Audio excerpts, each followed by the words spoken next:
Very good. All right, Ken.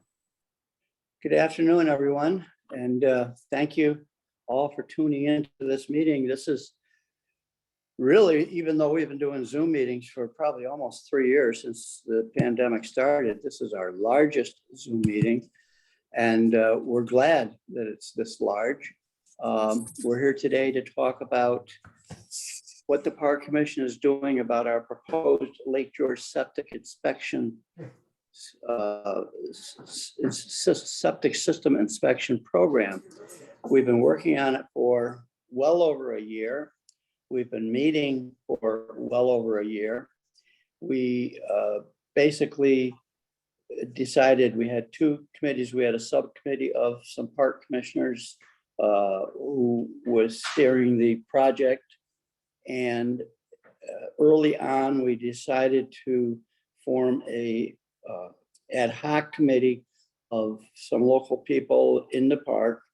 They included from DEC, from Department of Health, from the septic design industry, from local municipal officials. And we met minimum of once a month by Zoom and sometimes more often than that. So there were many, many, many meetings. We're going to have a short program. Dave Wick, our executive director, is going to recite where we started from and the items that we had to go through. And most importantly, we want to tell you about where we're at and why we're there and what we expect in the fairly close future and to go from there. So with that, I say thank you for coming and give us patience on how we operate our Zoom process. And David, I don't see you, but I know you're out there. Okay. Thank you, Mr. Chairman. Justin, I'll try to share my screen here if I could. Minimize that. So, can everybody see that screen? Yes, sir. Yeah. Good. Okay. Great. So I'll go back up one.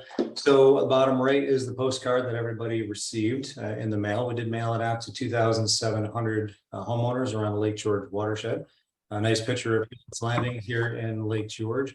We're going to be talking about septic systems in Lake George, potential new standards. Some of you on the call may not know much about the Lake George Park Commission. So the Park Commission was actually created back in 1961 as an entity that was largely geared towards marine patrol, public safety on the lake. And then due to some water quality challenges in the 1980s, the legislature, with support from the local municipality, Lake George Association, a number of other parties, said we really need to make a state agency out of this commission and give it the powers and authorities to protect Lake George and its users for the future. Hence, in 1988, we became a full state agency. On the right, you see a picture of the Lake George Park. There's 9 municipalities within the park, 3 counties, about 300 square mile land area. So we're a park within a park. Lake George Park resides entirely, almost entirely actually, within the Adirondack Park. So we're going to talk tonight about septic systems. Briefly, I'm going to try to keep the presentation to about 20 minutes to respect everyone's time, but give you an overview of the program. So this is a typical septic system. For those of you that don't know, every time you run a shower or flush a toilet or run a sink, if you are not on public wastewater system, you are on a septic system. And that water goes down the drain, it goes out a pipe, and it goes into a septic tank, which primarily is the holding area for solids as the water flows into what's known as a distribution box. And that distribution box separates out that water into several different leach lines. And then there's some pipe or some infiltration chambers that have holes in the bottom that allow it to leach into the ground. And the way septic systems work is the soil in the ground works to break down and absorb the nutrients and the bacteria, E. coli, and whatnot before it gets down to a water table, which ultimately will flow into a water body.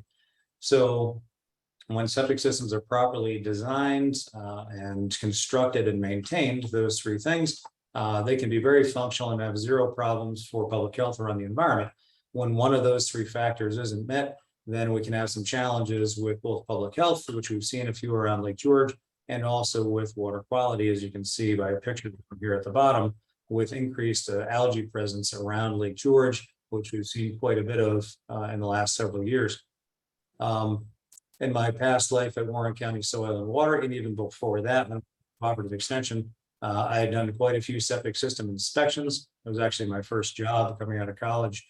And again, if you don't have a system that's well designed, constructed, or maintained, you can have surface failures, which lead to public health issues and ultimately water quality impacts, both of which are very concerning with E. coli, fecal coliform, and whatnot. These types of surface failures aren't tremendously common in the Lake George Basin because some of our soils tend to be a little bit more sandy. In fact, some of our soils perk so fast that we see the treatment doesn't really get completed before it actually reaches the water table. So we tend to have more groundwater failures than surface water failures here in the Lake George Park. So I want to talk about when the commission was set up, the legislature was the one that decided the types of responsibilities, roles, and authorities that the agency would have. And I'll read this little chapter right here. This relates to wastewater in the Lake George Park. In consultation with DEC, Department of Health, and each municipality within the park, the commission shall adopt rules and regulations for the discharge of wastewater to ensure optimum protection of ground and surface waters within the park. That's Article 43, Section 112. You can find that online. And also to study and monitor and inspect for pollution from any source within the park and enforce the provisions of this article and any regulations promulgated pursuant thereto. So 43-107. So all the way back into the mid and late 1980s, the legislature working with the local town. So this is what we want the Park Commission to do. In fact, in the early 1990s, the commission did have the beginnings of a septic inspection program, and ultimately it was challenged and it was put aside for procedural issues. And at the same time, the commission was developing as a new agency all of its other regulations, and this project sat on the back burner. Now that we've advanced a few other issues over the past couple of decades, we've spent some time looking into wastewater again, and that's what we're talking about tonight. So our past chairman, Bruce Young, our longtime chairman of 20 years, decided with our commissioners that we should head down this path. He set forth a committee, and the committee chairman is our current chairman, Ken Parker. And it was decided at the first meeting that we needed to have the expertise of the region to come together and help us through this process. The commission has significant staff with good background, but we don't have the breadth of knowledge that all of the community does with the several engineering firms, the local businesses, the nonprofits, the planners, zoning organizations, all of which have been working on some level of wastewater for many years. And we wanted their expertise and their thoughts as we go through this process. So the chairman set forth a committee of these 14 people, in addition to 5 members of our commission board. We have 10 members on our board. We have 5 total on our ad hoc committee. And the meetings were every first Thursday of each month. We ran those for a little over a year until we got to the point that we needed to. And we'll talk about that in a minute. So as the committee kind of set forth and said, how do we determine what the septic system impact to Lake George might be? What types of programs exist out there throughout New York State? How did they get to where they are? And let's analyze the geology, the geography, the literature surrounding this topic to do the best we can to better understand any impacts from septic systems to both groundwater and surface waters. And so we did a 3-pronged approach. First, literature review. Second, data analyses. Third, other programs throughout New York State. I'm going to talk very briefly about each of those. We have the good fortune of having Chazen Companies as the commission's retained engineer. Sean Doty is a professional engineer and has been working in wastewater for more than 15 years, working on private septic systems and on community wastewater systems. Also his boss, Chris Round, who I've known for decades. Chris is top notch as a regional planner around here, and they lended their expertise to the commission for this project. And their challenge was to look at all the appropriate literature throughout the past decades and determine its relevance to Lake George and what the conclusions of those studies were. So they took that task on. I'll note up front that all of these documents are on our website and have been on our website for many, many months. As long as they've been developed, they've been on our website for the public to understand, review, and digest. This is simply a snapshot of their summary table, talking about some of the appropriate literature dealing with this topic on wastewater. The second step in the process was a data analysis, saying, all right, this is the Lake George watershed, the Lake George Park. We need to better understand the limitations for the properties within the park in terms of depth to bedrock, depth to water table, steep slopes, soils, and figure out a way to analyze and see how the geography in the park affects the ability for these septic systems to function. So Jason on our staff with Joe Thewin and working with Chazen again, set forth and went down that path for several months and took a review of all of the parcels within the park and also within what we have as a critical environmental area, which is 500 feet of the shoreline and 100 feet of streams, and did our first data run, determining that there's about 5,949 septic systems within the Lake George Park. And within the critical environmental area, there's about 45% of those systems are within that CEA. So there's about 2,700 septic systems within 2,700 feet of Lake George and the streams that drain into Lake George. So when taking a look at those properties and evaluating the geography around those, there's a large array of data sets that talk about depth to bedrock, depth to water table, slopes within the watershed, the type of soils that we have out there, and started to analyze each of those factors in relation to each of the properties around Lake George. And this is one of the maps that gets generated at the end of the project that says each of these properties, when you factor in those limitations, if you give each of those limitations a 1-point ranking, then you can say if a property has challenges with depth to bedrock or depth to water table or steep slopes, each of those would kind of add up, and then you kind of put that in an array and generate a map out of this. This follows up on protocol developed by the Department of State and actually the town of Lake George, working with their engineers on a project locally, and it's been accepted by DEC and others as a reasonable way to assess how effective certain properties can be for addressing wastewater through septic systems. So what was at the end of the day, and again, I'm skipping through about a year's worth of work here in 20 minutes, and we'll have a lot of time for questions and answers at the end. But what were some of the findings? So we found about 70% of the parcels in the park are on septic systems, about 30% are on public sewers. Again, about 2,700 or 45% of these systems are located within the critical environmental area of Lake George, so almost half.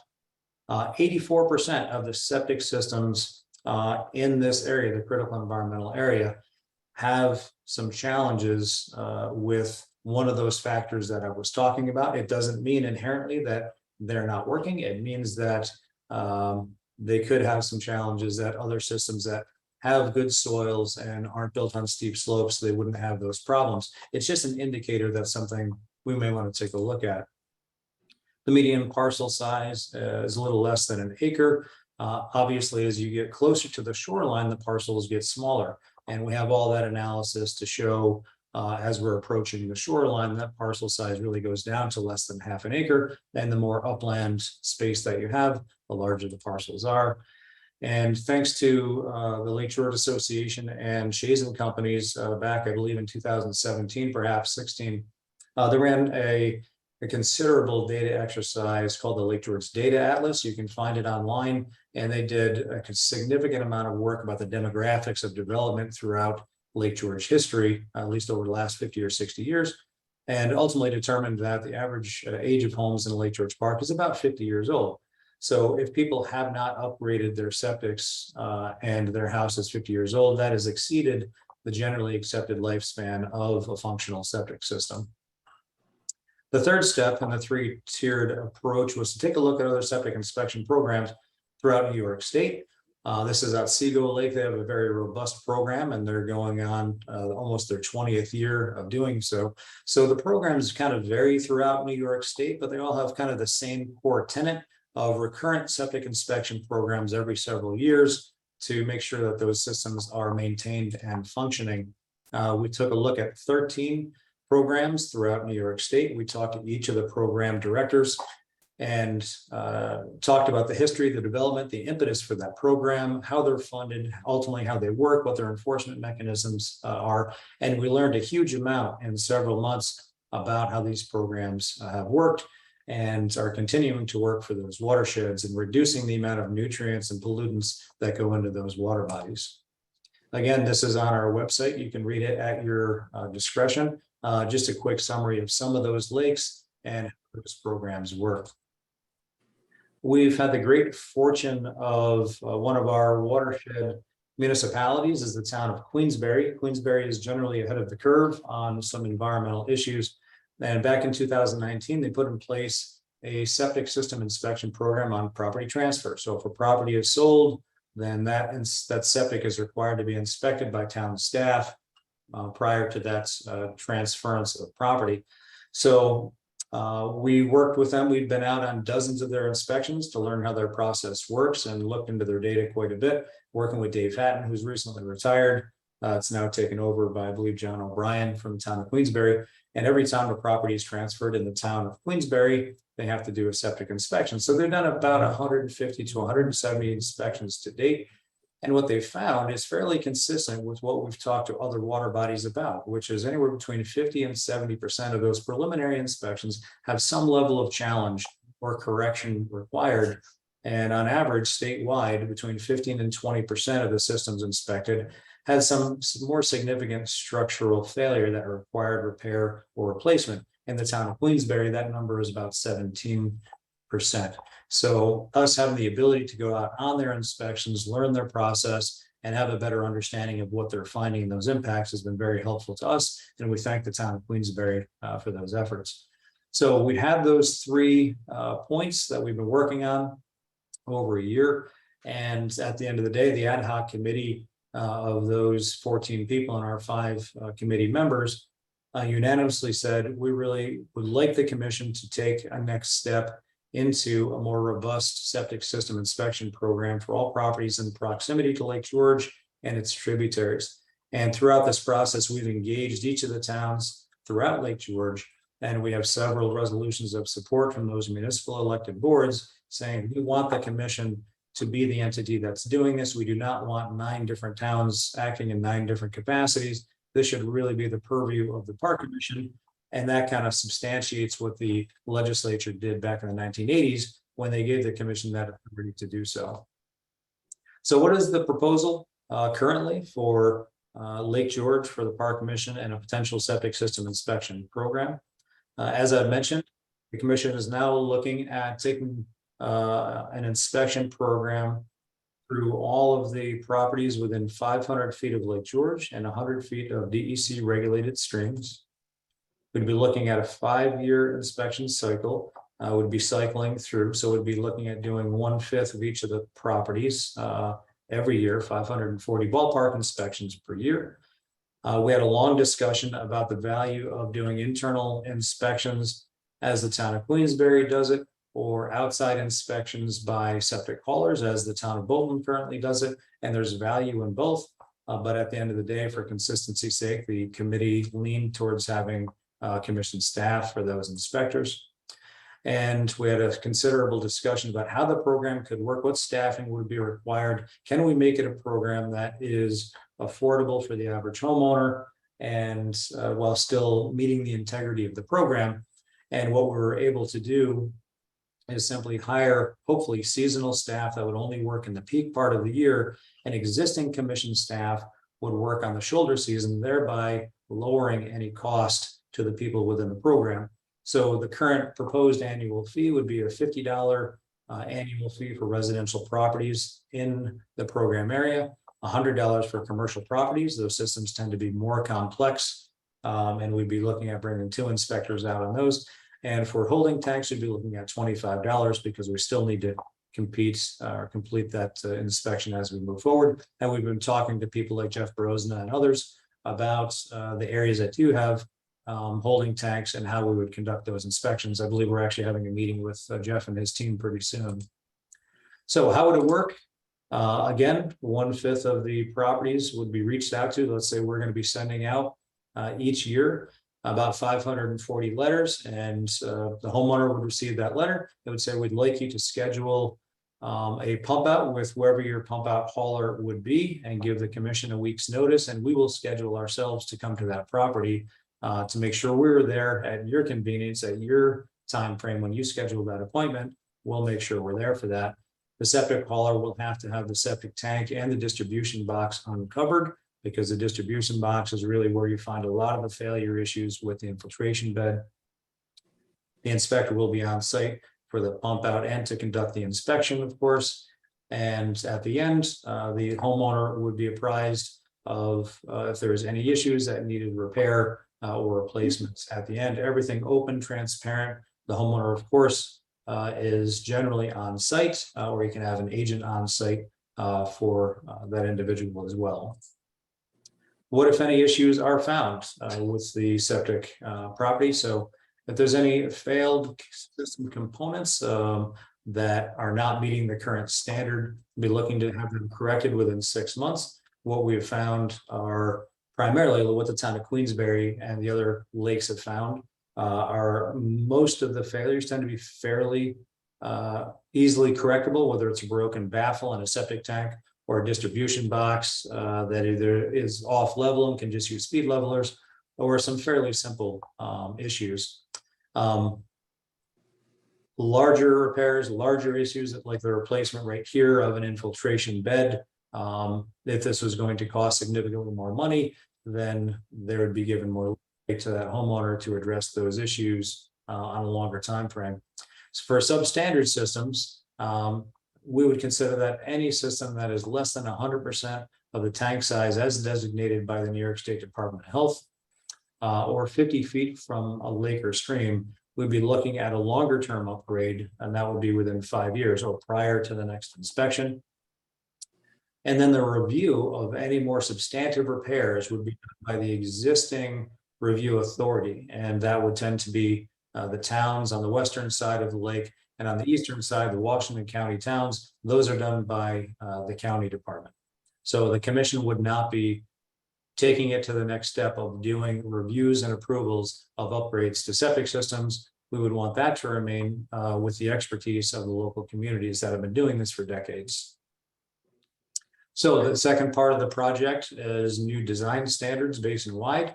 So currently in New York State Department of Health law, there are standards set for wastewater treatment systems within New York State. And while those standards do meet the requirements for public health, they were never designed to be protective of water quality. And there are ways that can be reasonably accommodated to do better for water quality. And one of the primary ways is to have an extra foot of separation distance. The soils on a septic site are the primary workhorse for cleaning up and removing phosphorus and nitrogen, which are the primary pollutants that would be affecting lake water quality. So just getting that extra foot, talking to all the experts from the Northeast about that, they said if you could do one design standard improvement, it would be doing an extra foot of soil. And that actually tends to be quite a bit less expensive than doing something like an enhanced treatment unit. So if you need a variance from horizontal setbacks from the waterfront or vertical separation distance because you can't get that obligatory 2 or 3 feet, then it would be looking at some type of a means to increase the quality of the septic effluent coming out. That could be an enhanced treatment unit or increased soil or septic filter. Anything like that would be certainly considered. And redevelopment, which happens quite often around Lake George. The historic standard was, I'm going to tear down my house and use the existing septic system. That would be fine as long as that current system meets current standards. If it does not, that property would be required simply to meet current standards. The resources that we have been on our website for over a year now, depending on when they were developed. They're automatically put on the Park Commission website. You can take a look at the science, the literature review. You can learn about the Lake George Septic Initiative, which is pretty robust. And anything else that is on our website is pretty simple to find. You go under programs, septic systems, and it all shows up right there. What are the next steps in the process? We're going to continue our outreach to property owners. We've had our draft package down at the governor's office for almost 2 months, maybe a little over 2 months as they're kind of reviewing it. internally. It has already gone through the DEC and Department of Health, both of which have been members of our ad hoc committee since day one, and we've interacted with them regularly for over a year. Both the DEC and the Department of Health have fully signed off on the regulatory package that we've submitted to the governor's office. If the governor's office approves what we have for public release, which we hope to have in the next couple of weeks, then that would be released into the state register, and that would be out publicly. It will be on our website immediately. We'll have it notifications in the paper. People can take a look at some of the details of the program. Actually, details of the regulation itself. You're hearing all about the program. There is no smoke and mirrors. There's nothing hidden in what we're doing. Everything I'm talking about today is exactly what the program is. So once we get, there's a 2-month public comment period. Following that, we have a public hearing. And if the commission decides that we need to make substantive changes, then we make those changes and then we go back through the process. If there are no substantive changes made, then it's up to the commission to decide whether to move forward with the project or not. If the commission decides to move forward, the expected implementation would be in 2023. So that is an overview of the program. Again, that is a 20-minute summary of hundreds and hundreds of hours worth of work and volunteer time from a lot of the people that have been helping us with this effort. And Mr. Chairman, I would turn it back over to you to see if you have any final comments. And then we can turn it to Justin for the questions and answers. So thank you. No, the final comment I would say is thank you for the presentation. I hope that for those of you who've seen it the first time, it's a lot of information to digest. And I hope that you'll offer us, if we need it, some patience this afternoon as we attempt to, and it's our desire to accommodate everybody that's possible to accommodate today. We do want to hear from you. This is if you come to our regular monthly Park Commission meetings, we always have public comments at the end. And every once in a while, we hit a golden one, and it's really somebody who's telling us something that we need to know and we didn't know prior. So with that said, Justin's our gatekeeper. He's going to try to keep the horses under control and let folks speak. We request that you keep your comments, and there's no time limit on it, but let's keep our comments to a few minutes. And again, try not to repeat what you've already heard before. So we'll give it a try, Justin. All right. So at this point, if someone has something they'd like to say, please raise your hand using the reactions. Okay, there's Joe S. You're up first. You're muted, Joe, if you want to unmute yourself. Yes, hi. Can you hear me okay? Yes. I'm not sure if this is the appropriate place to do this, but just for clarification, I'm in the process of doing a renovation, and I initially, in watching this meeting tonight, I got the impression that if you had your septic system inspected and it failed, based on a couple of the slides that I saw, am I allowed to repair or replace that system? It seemed like it the way I read it on a couple of slides, but maybe not, because I'm currently being told that I have to put holding tanks in. But I prefer not to do that, of course, if I'm allowed, or the possibility of repairing or even replacing the system.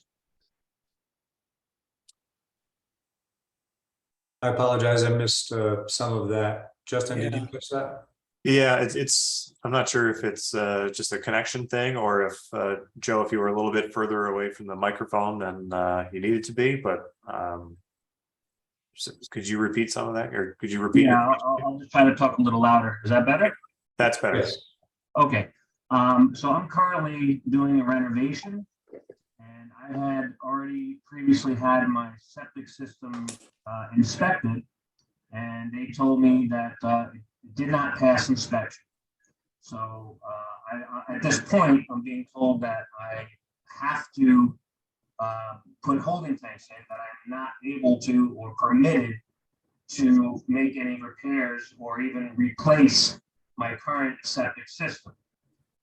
Based on a couple of the slides that I saw that was presented in this Zoom meeting, I kind of get an impression that there may be the possibility of being allowed to repair or replace that system. Is that not true?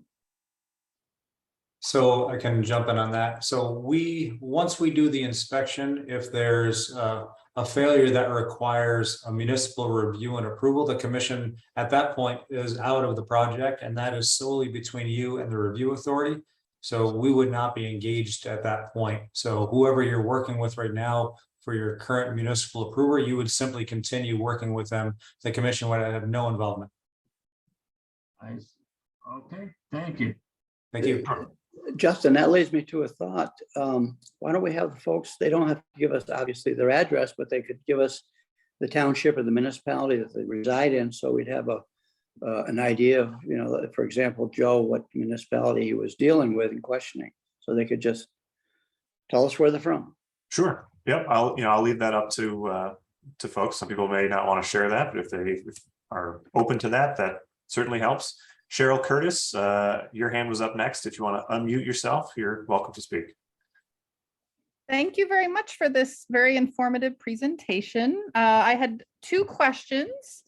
First was about the, we're not really conversant in all of this very technical terminology that relates to septic systems, right? So it's a little hard for us to interpret some of this offhand. And then the second question I had was about the costs involved. So the first one, there was on the slide about what if issues are found. The second bullet point said substandard systems less than 100% tank size. So I'd like to understand what that actually means. If someone could explain that in more sort of layman's terms, that would be really appreciated. Sure. And then my second question is just about the cost. So it said that the costs, it sounded like, had not yet been confirmed. And so I'm just wondering at what stage of the process would those costs to residents actually be confirmed? Would they be confirmed before the plan is approved, or would that only happen after the plan is approved? Thank you very much. Sure, I can jump in first, and if anybody else on our staff or board wants to jump in. The first one, the more technical one, is Part 75A of the New York State.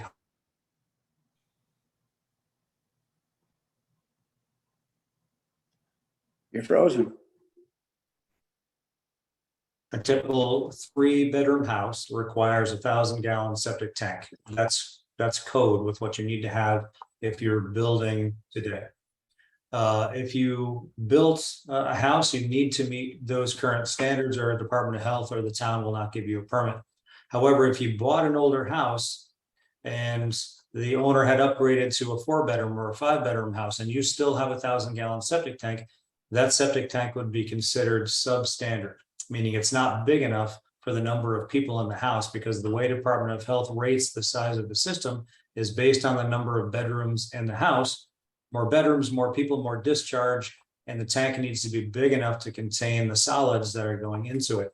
So if our inspector determines that you have a 5-bedroom house and a 1,000-gallon septic tank, we would note that as a deficiency, not a failure. It would simply be, okay, we see that your system isn't up to the size that it needs to be for the number of bedrooms in the house. And over the next 5-year period, we'd be looking for you as the homeowner to add on additional capacity to that septic tank. Buy an additional 500-gallon tank and put it in series with the first one. This is all stuff that septic haulers do on a daily basis. It doesn't require engineering. It's a very simple process to move forward. There are some other things that are a little bit more complicated, but that's the general thing that we find with substandard systems, is that their septic tank is too small, or it's an old metal tank, which are not allowed in New York State anymore, or any other issues that don't meet the current standards. The whole goal, the base goal, is to get all septic systems to at least meet the standards of New York State. And then the extra goal is to try to do a little bit better to be more protective of water quality. So that, I think, hopefully answers your first question. And my brain capacity is limited, and I do not remember your second. I apologize. Yeah, thank you. That's very great. helpful at explaining that first answer to us. The second question was regarding the cost, because it seemed like the cost was more maybe illustrative or not yet confirmed. So I was just wondering and then you had a separate slide with the different stages at which the process would proceed. So I was just trying to understand when and how the costs for the residents would be confirmed in parallel to the rest of the approval process. For example, would the cost per resident be available and confirmed before the final approval is granted, or would that only happen after approval is granted? Thank you. Yep, so it's a tricky process, the way New York State tends to run regulations. Sometimes we go through a massive amount of effort to get to a program, working with the communities, working with committees to get it to something that we think is ultimately reasonable enough to present down to the governor's office for consideration. Once we get that far down the process, we've done all the homework that we can to find that middle ground between being protective of the resource and being reasonable to the homeowner. So our original fee schedule was $75 for homeowners annually and $150 for commercial. And then we sat down and said, we really think we want to get that number down a little bit more. And we said, if the existing staff that's not paid for through any fees currently, if that existing staff can absorb the shoulder season work, then we can get that cost down to $50 per user. I do not see that cost going down. I actually see that $50 for a residential user. 92% of the properties, the septic systems in the Lake George Park, are residential. The other 8% are commercial. So we're mostly speaking to residential customers right now. So my current position, and again, I'm just a staff member. We have a board that makes the decisions. But it looks like that $50 annual fee would likely remain as is, unless something changed dramatically over the 2-month process of the public involvement effort in it. Does that answer your question? Yes, thank you very much. Thank you. Okay, so next up, John Campbell. If you'd like to speak, go ahead. Yeah, actually, I have 2 questions for you. One was, it was mentioned during the talk that one of the considerations in assessing whether a system is deficient or not is the age of the system. And I was wondering if any consideration is given to the fact that some properties may be seasonal in nature by design and siting. They're simply not used in the winter. So therefore, they're not, the load on the septic system is not going to be as large as it would be if it was used 4 seasons of the year. Just wondered if any consideration is given to that factor when the assessment of the system is being made. My computer froze up, so I'm going to turn that over to Joe or Jason. I didn't hear the question. Yeah, I'm sorry. We're sharing an internet line here, Dave, so it froze up on me as well. Jason, did you catch that question by any chance? Do you want me to repeat that question? Seem to be stable now, so yeah, please, if you could. Sorry about that. Okay, my question really pertains to assessing a system, and I think one of the things that was sort of mentioned in passing was the age of the system. That bears on your assessment of the capabilities of the system. The question I really had was that some properties are seasonal in nature, that they're not occupied during the winter, and is there any consideration given to that factor when you're assessing the state of a system? Yeah, very good question. We talked about that at length at our ad hoc committees, and we've talked to several engineers about that. And there is consideration given. It's not currently carved out in the regulations. There's that question, and the one of the Airbnbs of overwhelming the system tends to be some of the more popular questions that we've heard on this. And the answer is yes, we're looking at both of those. Do we have an ability to easily accommodate those in the regulatory program? Not right now, we don't, but we're still working on those more finite details. And I think we're still all ears on a way to identify if a system is truly seasonal and they're only up for a couple months a year, and what level of impact that has on a system. Sometimes systems that aren't used for 10 months of the year don't function as well as systems that are actually receiving water on a regular basis.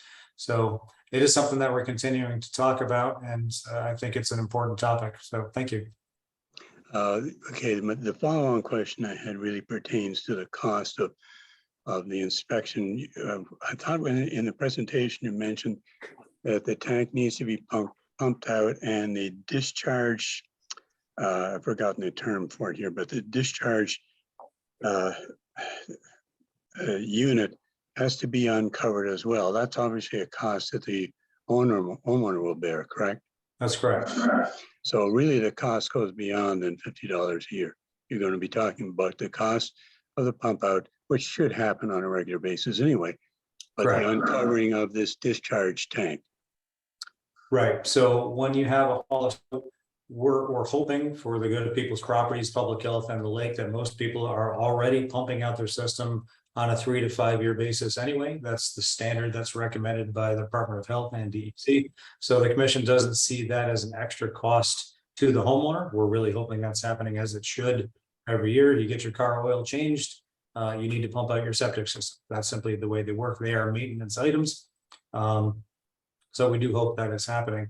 Yeah, my point was not just the pump out of the septic system as well, but the discharge tank, which is an auxiliary part of the septic system. That's not something that is routinely maintained, I understand, but in this case, it would be an additional cost to the homeowner.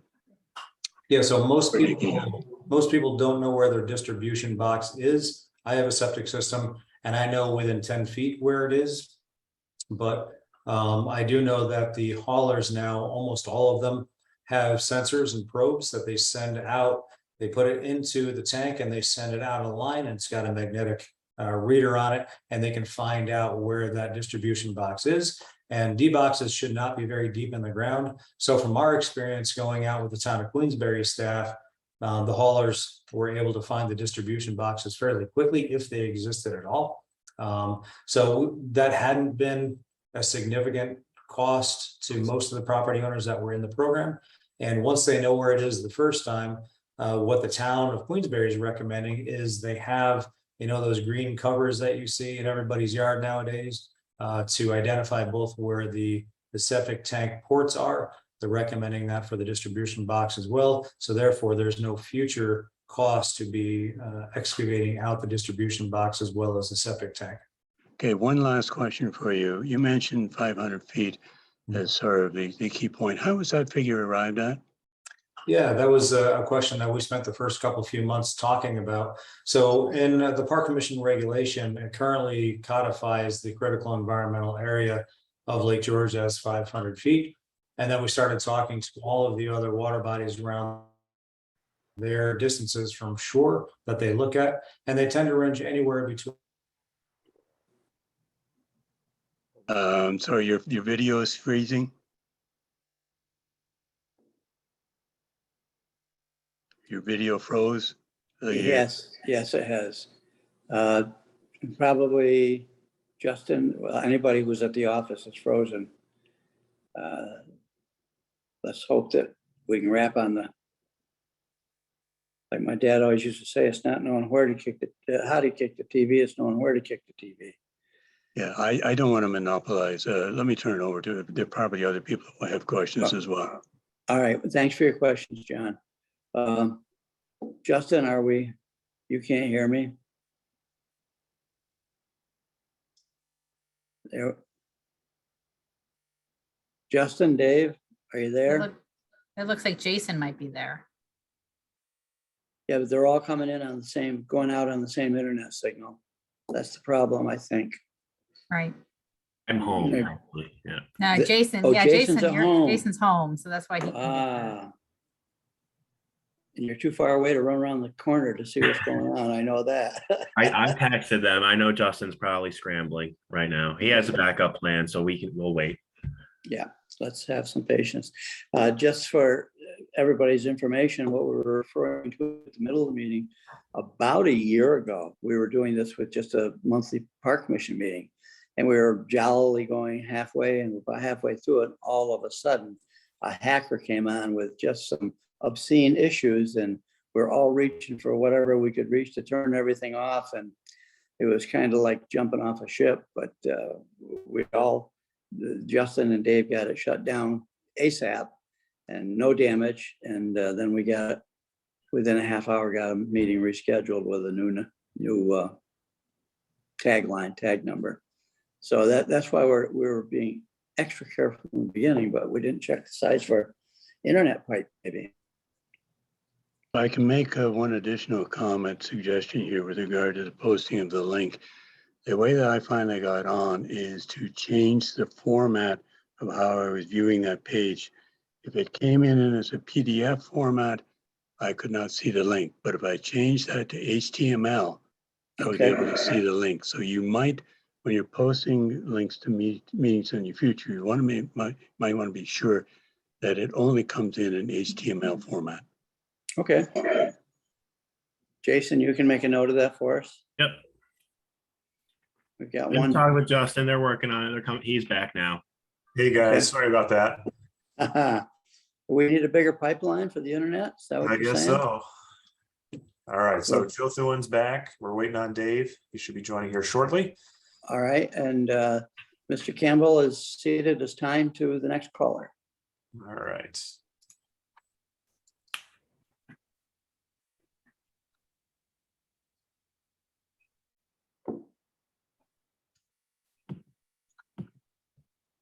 Keep blinking so we know you're there. We're still here. Okay. Just waiting on Dave. Nice that we're in different spots. You're like our designated survivors. Yeah. All right, there's Dave. I never thought I'd say, why don't one of you guys go home? I'm thinking about it. Sorry about that. All right. Where were we? Following John Campbell, new speaker. Okay, so next I have just the name is iPad. I'm not sure if that's your the name on your birth certificate or there we go. If you would like to unmute yourself, you can ask your question. Well, became iPad because it just asked for a password, so we're iPad tonight. Using our iPad. Sure. I've got a couple questions. One is when you are starting on this inspection program, are you starting with the most vulnerable areas first, which a lot of us know around the lake? Or are you just going to start in the south and work north, or in the north and work south? Yep, another good question. We've had quite a bit of conversation about that. And what we're going to do is work on the more vulnerable areas that we can identify, and we're going to spread those out geographically. So each of the towns administers their own wastewater authority. They do the approvals. If we do everything in the town of Queensbury all at once and we find all of these corrections that need to be made, it will simply overwhelm the Consolidated Board of Health, and then people will be bogged down in moving the projects forward. However, if we divide those inspections geographically around Lake George, we'll be able to, if we find those issues, there'd be much lesser burden on those administrative authorities. So what we're going to be doing this fall is taking a look at Jason's analysis and saying, our first group of 540 people we think should be populated thusly. And here's year 2, year 3, year 4, and year 5. All 5 years are going to be geographically dispersed throughout the watershed to make sure we're not overwhelming any particular review authority. Okay, how can you find out? I'm sorry. Where we are. How can you find out where we might be on your list, on your map? Yep. I would say in the fall, when we have that done, we're going to have a known population of properties within that. And I think we'll probably have a listing of saying, here's year 1, you can search by name, you're going to be year 3, and we'll be reaching out to you in January of that year. And we'd expect that you would get a septic inspector or get a septic caller there for the pump out, and we'll be out there. So I think we're going to work on those logistics as we move forward, but we are going to divide each year over those same amount of properties throughout the basin. And then each of those homeowners will be notified early in the program what year they're going to be anticipated to be in the program. Okay, a final kind of easy question, I hope, is suppose you said that septic should be pumped every 3 to 5 years, which is what we do. But suppose we've just pumped and we get your letter. Do we have to go and pay the septic person again to pump everything out so you can come out? And or did you? Okay. Yeah, Dave? that's us here in the office, Dave. I do think I got most of your question. I think your question was, if you just had your septic system pumped last year, do you have to, in your year one, do you have to do it again? No, talking to Joe Thillen on our staff who've accommodated for that. If you've had a septic system pump out with an X date, then you'd be pushed off the remainder of those years to a subsequent year. Okay, thank you. We're done. Thank you. Thank you. All right. Al Dunlap, you're up next. Gotta mute us now. Thank you very much. I think that you've done a lot of homework and appreciate it. And I greatly appreciate what you're doing because we drink the water in the lake. And I'm wondering if you have a number of how many households around the perimeter of the lake use the water in their house that is drawn directly from the lake. Yeah, that's actually a question Walt Lender and I from the LGA have been talking about that for years. There, to my knowledge, there is no definitive database of that because Department of Health gets itchy that anybody does that, so people don't like to talk about it. So there is no definitive database that I'm aware of. I don't know, Walt, if I see you somewhere on the line. Walt's shaking his head no, that maybe the LGA does not carry that database as well. Nobody reports it to DEC or Department of Health because there are requirements for that. So it's a bit of the Wild West out there, Al, and we simply don't have a good comprehensive listing of it. Okay, and a second question. The lake is a reservoir for purposes of drinking water, and that was designated quite a long time ago. How often do they inspect or check that the lake still conforms to the requirements for that? You know, I think that I've read that there's supposed to be no algae in the lake or in any drinking water. And with the quote, the toxic algae blooms that are potential, we're getting close to it. All of this, of course, so there's sort of a two-part to this one. Who's responsible for designating it? And the other part is, I'm glad you're doing what you're doing because we need to get back to where we need to be in order to make sure that we do maintain the reservoir status? Sure. It's a little off topic, but yes, there's no algae requirement for a water body to not be a drinking water supply or to be a drinking water supply. For example, Chautauqua Lake fights with harmful algae blooms all the time, and they've been a eutrophic lake for years. They are the water intake for 2 population centers out there in Chautauqua Lake. So Lake George is one of the most oligotrophic or clearest lakes in the country. So we clearly have no issues with meeting the standard for algae. With regard to cyanobacteria or harmful algae blooms, learning from the people in DEC, the traditional filtration techniques that are used not only by water treatment operators at the municipal level, but also by smaller operators and homeowners are highly effective at removing harmful algae blooms and the toxins associated with those. So that was very good news when we had our discussion with DEC about that. So we're very fortunate in Lake George. We've only had a few very, very minor cyanobacteria blooms, but nothing that has affected any water supply so far in Lake George. Okay, thank you. And can you put a link on your website as to what kind of system you need in order to not have harmful effects from the algae bloom you were referring to? Yeah, I can reach out to Dr. Rebecca Mornay at DEC. She was administering that part of the program. And we'll see, we'll put some information up there on that. DEC is the official purveyor of all things harmful algae bloom. We're simply kind of a reseller of information. We don't have any original information ourselves. Okay, and as again, thank you for putting these regulations forward. Thanks, Al. All right, up next, we have Mark. If you'd like to unmute yourself. Great, thank you, Justin. I don't have a question. I just want to compliment this group of presenters, Dave, Justin, Joe, Carla, etc. I think this is a great presentation. It's fantastic information. It's very clear you put a ton of work into this. So also compliments to all the other members of the overall committee. Clearly, there are lots of details and questions for individual specific properties, but I think as a matter of public policy in the interest of the health of the lake, this is a fantastic effort. So just want to say thank you. And that's it. Thanks. Oh, thank you, Mark. Thank you. All right, Kathy LeBombard, I see your hand is up. You want to unmute yourself there, Kathy? Thank you very much, Justin. I Sure. just would like to go back to the gentleman that asked the question about if your tank has been pumped out, then I think maybe you have to clarify this for me. So you're saying that, and I was on this committee, that if the tank has been pumped out and it's time to have the inspection, that this person doesn't need to have an inspection? I do not recall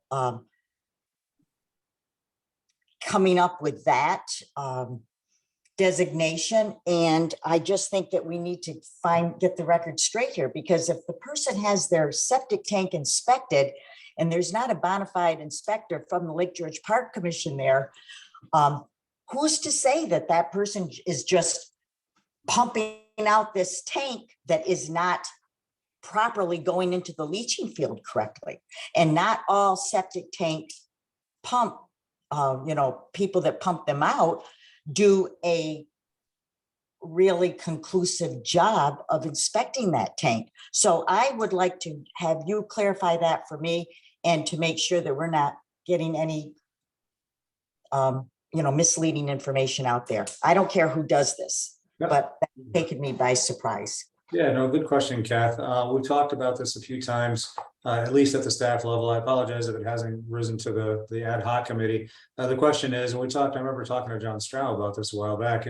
If you pump your septic this summer and you're geared in year one for a septic inspection and pump out next summer, it seems an unfair burden on the homeowner, because they'd be doing two $400 pump outs within 2 years, as opposed to being pushed to the end of the 5-year inspection cycle.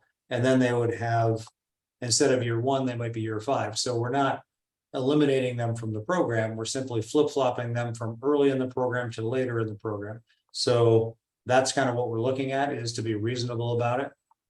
But pumping out and inspecting are two different operations here. I can name you some people that have had their septic system pumped out and it was not working at all. And it needs to be inspected. Well, it will be. So again, we're not exempting anyone from the program. Would be moving them further down the inspection schedule. So remember, we're not doing no systems in the first year. By default, there's going to be 500 systems that are done in year 5. I know I'm sounding difficult here, but moving something 5 years down the road with a system that is not working properly is not acceptable. Kathy, thought we were we did on this committee. I'm sorry, Ken, but I have to. I just want to make a point to you. You already know that we're going to divide the list of X by 5 years, and you may be the first year and I may be the 5th year. All we're saying is that if you say, and you show proof of it, that you just had your pump, your tank, your system pumped out, et cetera, and serviced, then we will swap you with somebody that's in that 4th or 5th year cycle. You're not going without being inspected. You're just, because the original luck of the draw, you might have not been, you might have been a 5th person to start with. So there's no way of knowing it. It's the only fair thing to do. You're not being, all you're doing is moving your inspection to the end of the normal first 5 years. You're not going, now, if the system isn't working right, I realize that's a gamble that you're taking. But you stand there in the yard with a homeowner that says, hey, the guy was here 3 weeks ago. I don't have another $400. I get it. Okay, thank you. Okay. All right, thank you. Hi, my name is Elizabeth Stewart. I have a couple of questions. I'm sorry I came in so late. I was working. Who is inspecting the septic systems? There's 10 people wanting to get on. Oh, okay, 10 people. What are their qualifications? Are they engineers? Hang on one speaker. Hang on 1 minute, please. Justin, we've been having some problems with our internet at the office, And I think we're in wild country again. Can you We're hear not me? ignoring you, speaker. We're just, we have a long line of speakers already. I think I see you there now. And if you came in late, you probably don't know that we've been having internet problems. Well, it's storms. And we're trying to deal with this. We have over 100 people and it's first come, first served, but we have a list of speakers before you. That's what I'm trying to make up. Okay, that's And I fine. can see that one of my companions is calling the office now to get a status. Are you calling, David?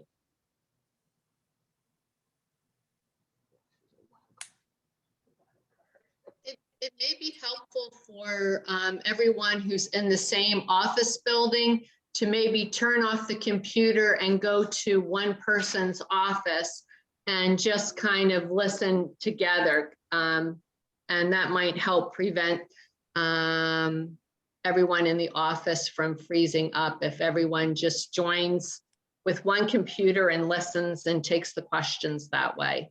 Just Sure, a thought. That's a good suggestion, and Justin will be able to answer it for us as soon as we're reconnected to him. The other suggestion that was made was for speakers to turn off their video. That reduces the broadband. Right. load. Understand what you're saying completely.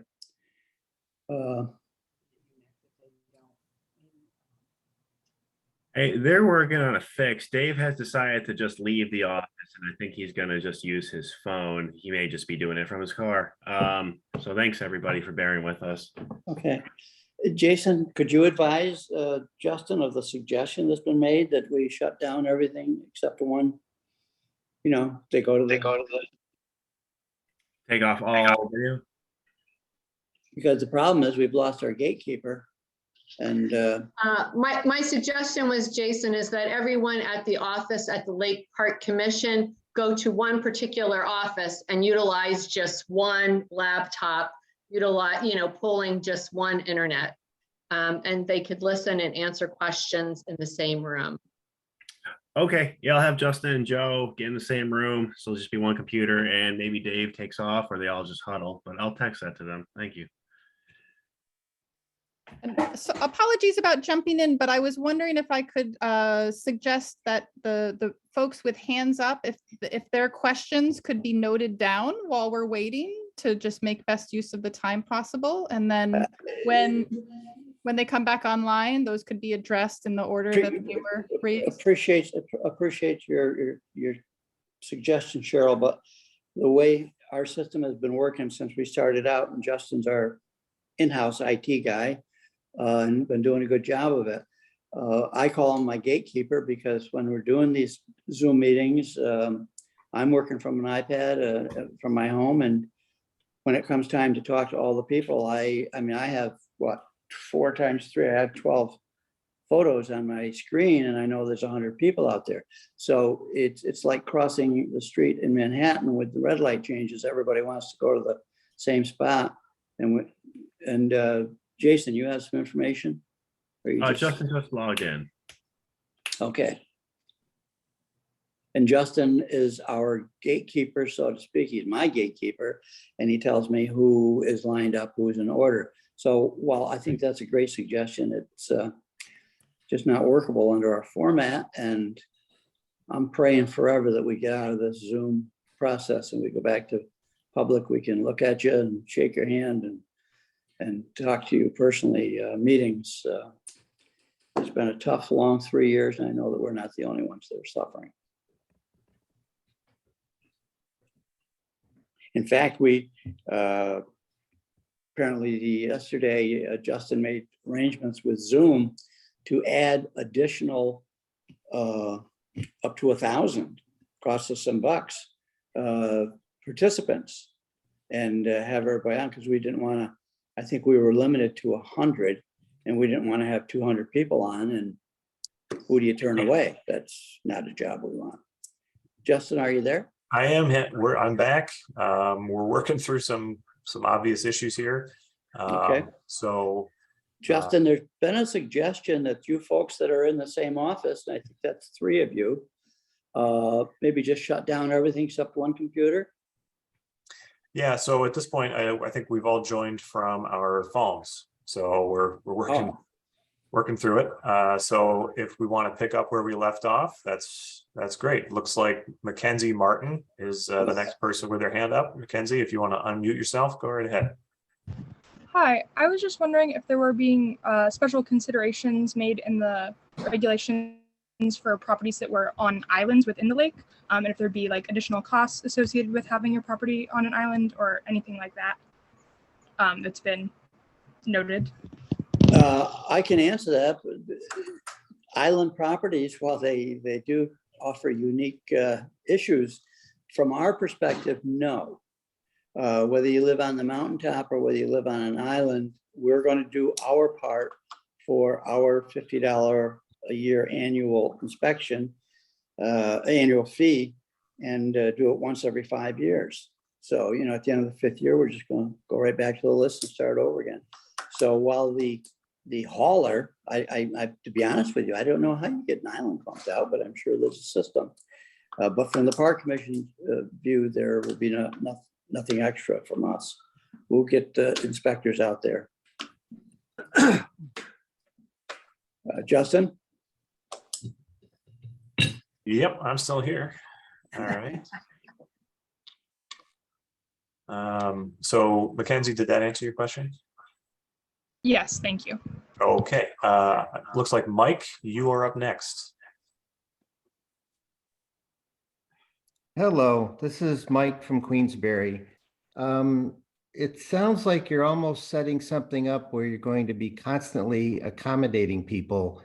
If the normal cycle for your inspection is once every 5 years, the people are recommended, if that's the right word, to pump every 3 or 4 years.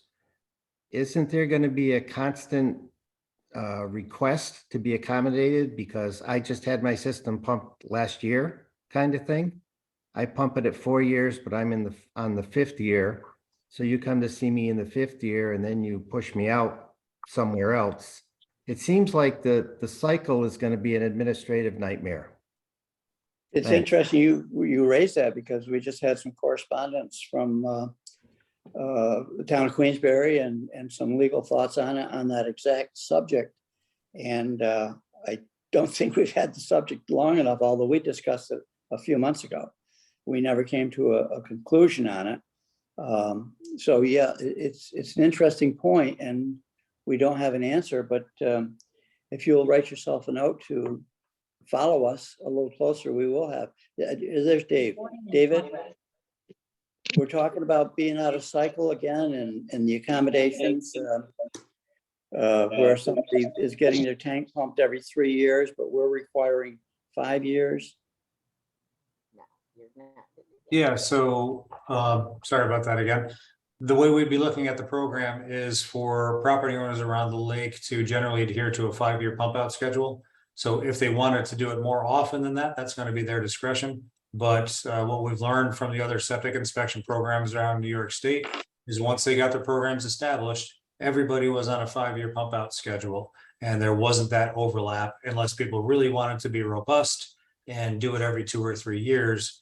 But the vast majority of those lake associations, those programs simply went to a rotating 5-year schedule. Oh, boy. We haven't solved our problem yet. But Mike, did we answer your question? Yes, thank you. Okay, thanks for bringing it up. You're welcome. David's back on again. Justin? Yep, I'm here. So up next is Who? You keep going out, David and Justin.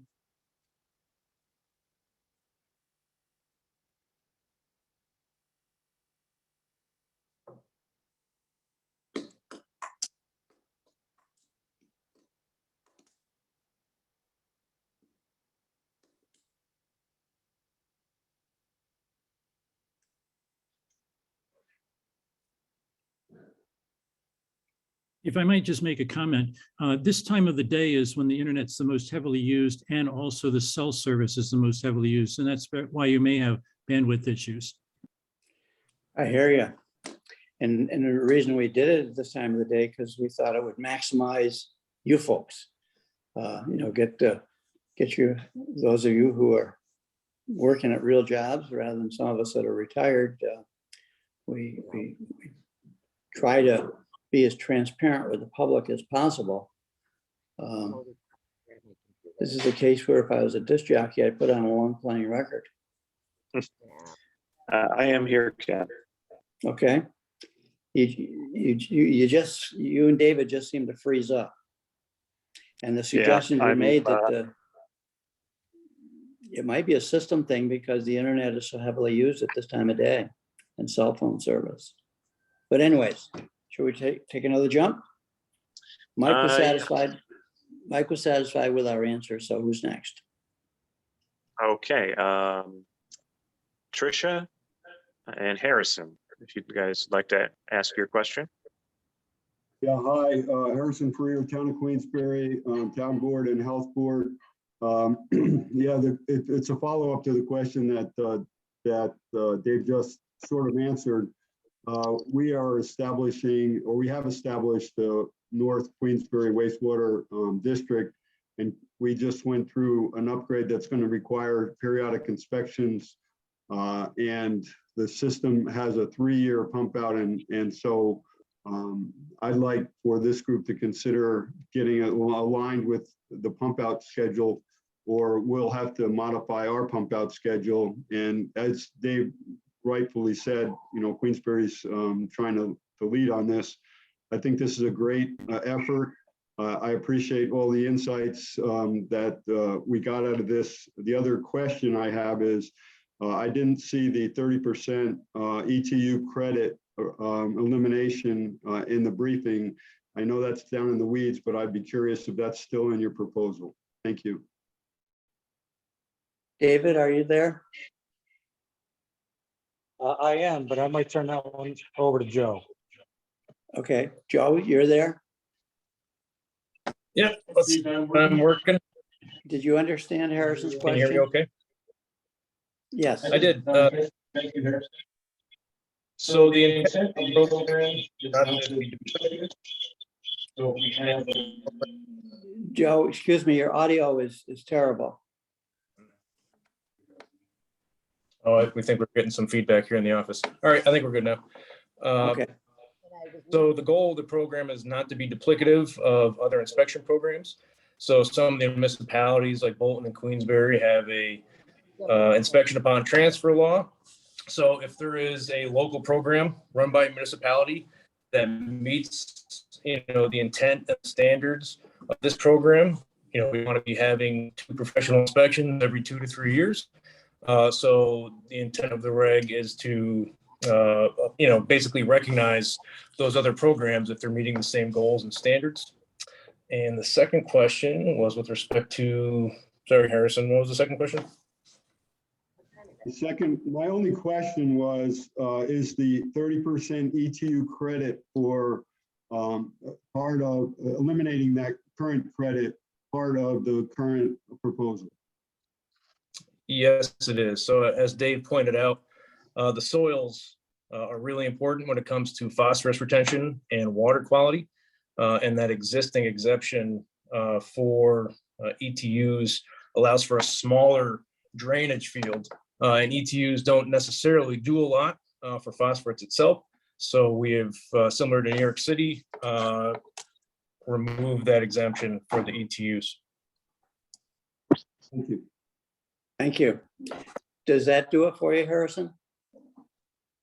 Yeah, I will definitely follow up with you guys. I just wanted to make you aware that the wastewater, the North Queensbury wastewater district is moving forward probably ahead of you guys. And it's important that we all stay on the same page and try to align as best possible. Agree with that. Thank you very much. Glad to hear that good news too. Justin? All right. It looks like Ken Salmon, you're next. If you'd like to unmute yourself, you're welcome to speak. Thank you. Look, I commend you guys for having the vision to try to get something like this together. But I got to tell you, as a lakefront property owner, I agree with what Catherine said earlier. You got to kind of make this mandatory if you're going to really want to make something successful here. It's not going to be an exemption if somebody had a pump out. You got to set a plan and you got to meet it. I got to look at this as a property owner perspective. We're already unfairly taxed on the lake compared to other properties. And putting that all aside, now you want the right to come on and inspect. And I thought I heard a comment earlier, I have a lot of property on this lake. I hardly ever use it. I have a huge septic system, a few of them. And I think I heard a comment, well, if the systems aren't used that much, that also presents problems. So do we have a set of rules and regulations around how a system is supposed to perform if you don't use it much? Because when I had it built, it had to meet a standard for 7 bedrooms per se. And yeah, I'm up there 5 times a year. So the system isn't used much. So what's the standard for not using it much and the impact? And, I think you should ask for more money from the state to fund this, to go pump out on the cost of the state, increase everyone's taxes pro rata, whatever you want to do. But you guys need the power to go do it and move on than having to have this, it's kind of against kind of my thinking here, but look, for the lake water quality, it's great. And you also have to solve fertilizer. The neighbors I see on the lake that dump so much fertilizer in their property gets washed into the lake, and I get all of these plumes, and I have never used fertilizer. You guys should be putting this all together and trying to look at water quality in general than taking little pieces and putting it together. So it's more of a statement, but I want to hear about those rules about not being used that much on a septic system. I think we're going to have to get back to you on there are no rules about it. It was a real life comment that Dave Wick made about the fact that there are some systems, and they're usually on legacy properties. If they're not used, they dry out and they're just not active. Just because you got a long-term system doesn't mean. So thanks for your comments, Mr. Solomon. Justin, who's next? Justin?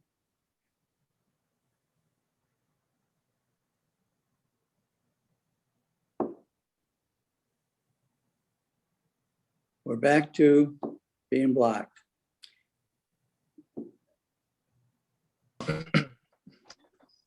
Well, we've got a little dead air. Can you hear me okay, Ken?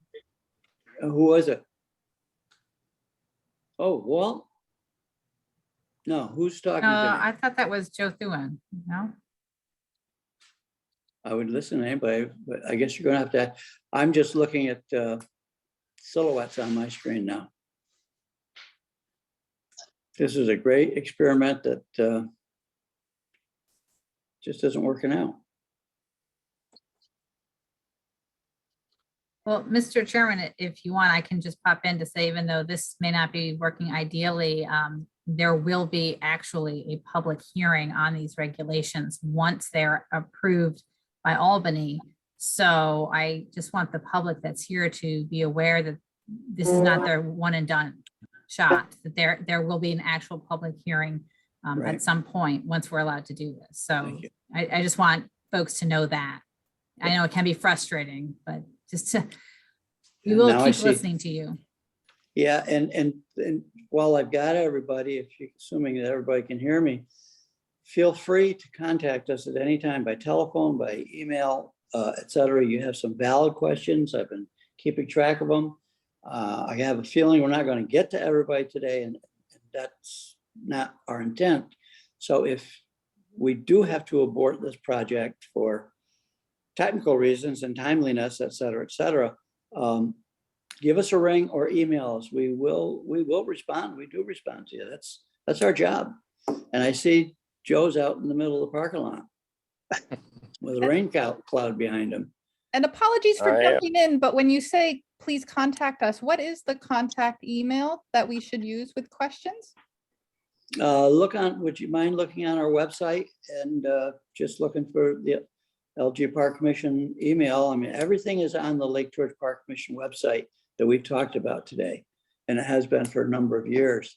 And I'm sorry to put you all in this predicament, but Can I make a suggestion regarding someone at the beginning was mad and talking about how people can abuse the system and just say, oh, I had my system pumped out recently. So I think what you should do to avoid problems and people abusing the system is require everybody to keep a receipt of their, septic tank pump out. And then if they say, oh, I can't do the inspection now because I just did my pump out, say, okay, I want your receipt. If you did it already, then instead of giving the option of pushing them then 4 years down the road, which is what you're going to have happen, people will try and abuse it and just get their problem pushed down the road. You say, that's where you go. And Mr. Salamore had a suggestion about trying to get money from the state. Those are the people that you should try and get money from the state to get pumped out immediately.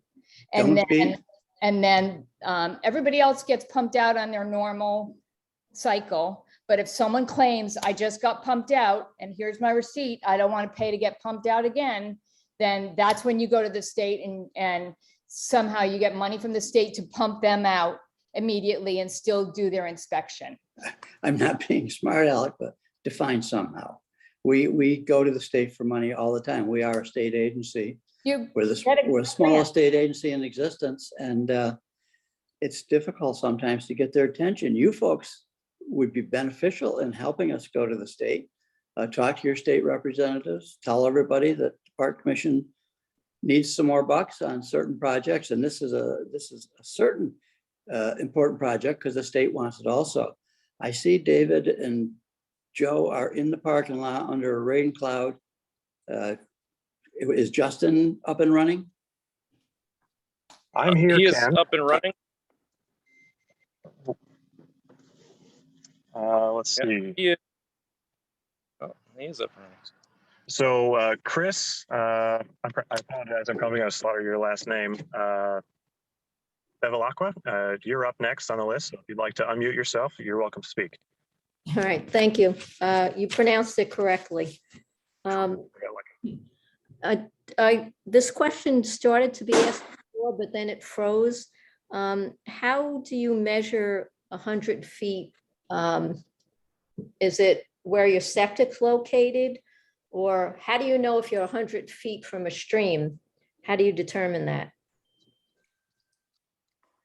Yeah, so that would just be typical plan view, like a typical site plan. So we're not measuring down the slope, we're just measuring horizontally, essentially through the air from water bodies, if that answers your question. So just a strict plan view. The reason I'm asking, does it matter if the septic is in front of the house or behind the house? Because it makes a difference as to the distance of where the stream is. Because if you're in front of the house, you're not as close to where the stream is and then not really 100 feet from the stream. So I'll jump in. The way Yeah, I actually got that question yesterday from a neighbor of mine. Who's that? Jason. Oh, Jason. Okay. I was just going to mention that I think we wrote in the regulations that if any part of the system is within 100 feet, so if your leach field if it's partially in, we count it as being within our program. And we do that using GIS mapping software. Okay. Dave, yeah. I have another question. You mentioned the age of a system. If a system does not meet the standards and it's deemed that it needs to be replaced, are there any grant funds that are available for, I know there were grant funds available last year, but that's only if you were on the waterfront, not if you were anywhere near a stream. Is there, if you have to replace, you know, if it's deemed that you have to replace a whole system, which is quite expensive, are there any grant funds available for that? David, you would be There are best for grant that. funds available. Sure, absolutely. I got an email from Hannah Niley at Essex County. Essex County just received $300,000 to work with properties on Lake George and another water body. They have to be within 250 feet of the shoreline of that property by state standard. I know Warren County also got an allocation, but I have not heard what that number is yet. And I'm assuming that Washington County also got an allocation. So those press releases will be coming out soon. It maxes out at $10,000, but it's definitely a good program for people to take a look at. Yeah, but the past regulations stated that it was only for waterfront, not if you were anywhere near a stream. Do you know if that's changed? That's correct. Nope, it's 150 feet from the waterfront. All right, so that doesn't help anyone that if you're saying, well, you're within 100 feet of a stream. So that doesn't help. Right, correct. All right. Thank you. Thank you. Justin? Justin, are you there? So, Justin, driving? Yeah, Yep, Justin's I'm still here. driving, Ken. I don't know if you can see anybody with a. I can't. We're All right, so multifunctional here. Allison- Justin's driving and Yep, Allison, I've got Allison's iPhone is next. Allison, unmute yourself.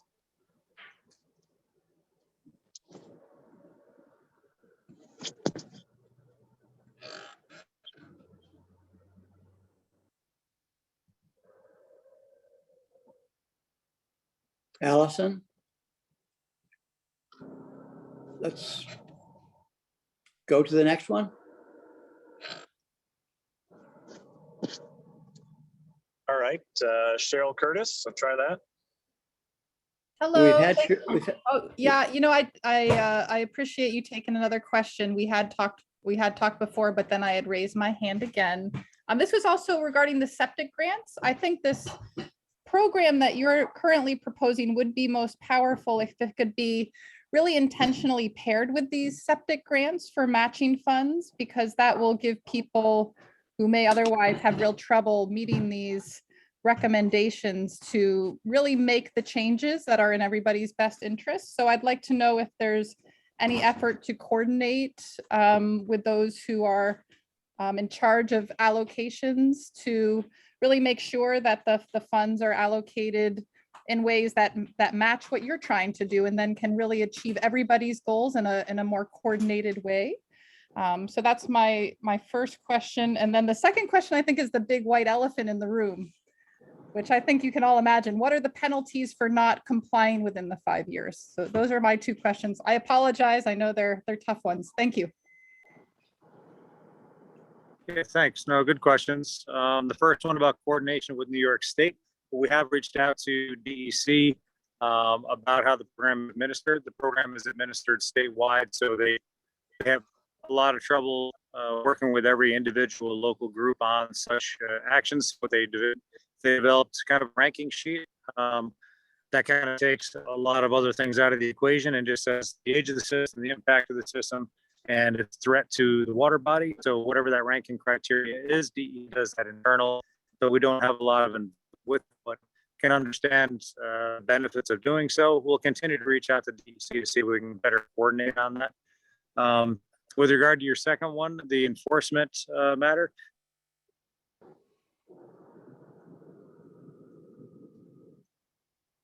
Yeah.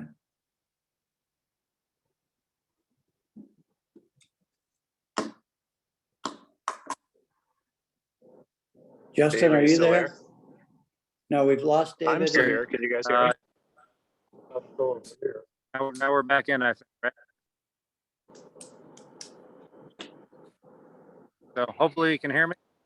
The enforcement mechanism, we see it very similar to what the Park Commission does with docks. It's the same annual fee. Docks are $50. This would be $50. So if someone is non-compliant, the year that we send out that the letter, they'd be getting a letter from our director of law enforcement, letting them know that they're in violation and to come forward and try to bring it in violation.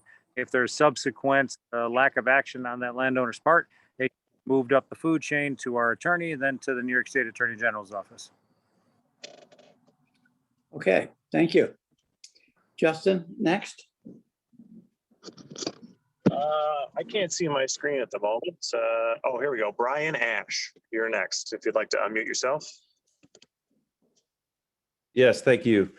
Just a quick question regarding holding tanks. You mentioned that briefly in the presentation in regards to holding tanks being in the program or not in the program. I'm assuming you don't know who has holding tanks.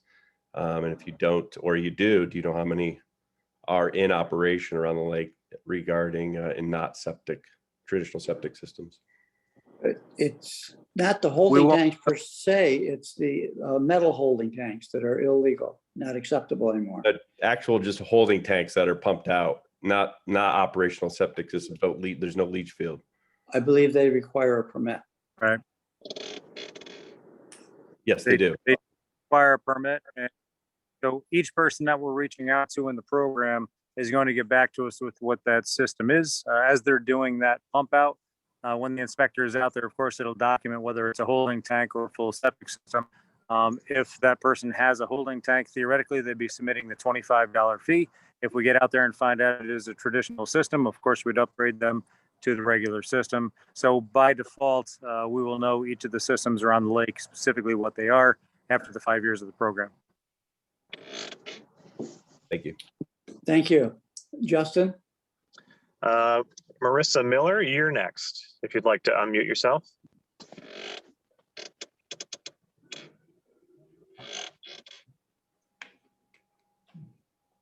Are you there, Marissa?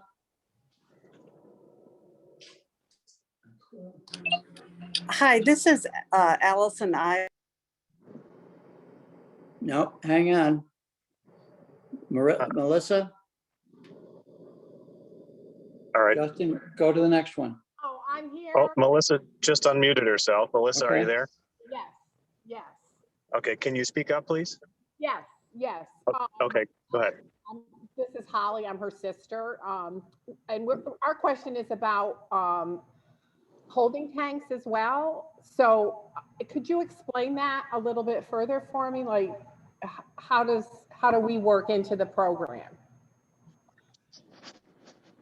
Yeah, the holding tank would be the same as a septic inspection. So you'd call for a haul or pump out. Commission inspector would be on. They'd clearly identify that it was a holding tank.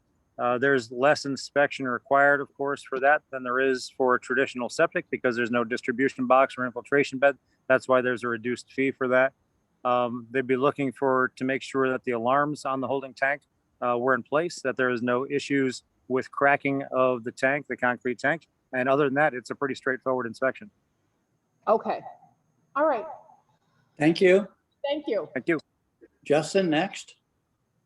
All right, I heard Allison, we tried to contact her earlier and I think she just chimed in again. Allison, Yes. are you there? Okay. I had cut her off. Yes, thank There you you. go. I had to get my mic to work. So my question, I just need to, sorry, you've already mentioned this, but I wanted to confirm. My understanding is Warren County should be getting grant money because the original funds were exhausted. Did I hear that correctly? That's correct. I know that Warren County has received the money, but they have not confirmed to me the amount of money that they're dedicating to the program and specifically to Lake George. So that you can reach out to Ethan Gaddy at the Warren County Planning Office. He's the one that's administering that program. Hopefully they're going to make it public very soon because they know their amount already, just hasn't been made public. Okay, awesome. The other question, this is kind of picking up on seasonal properties, light loads, holding tanks. So my holding tank question is there a required frequency for pump out of a holding tank? So most holding tanks are on a contractual basis with the hauler that you have, because holding tanks are going to fill up much more readily than a septic system because they're holding the gray water and the black water.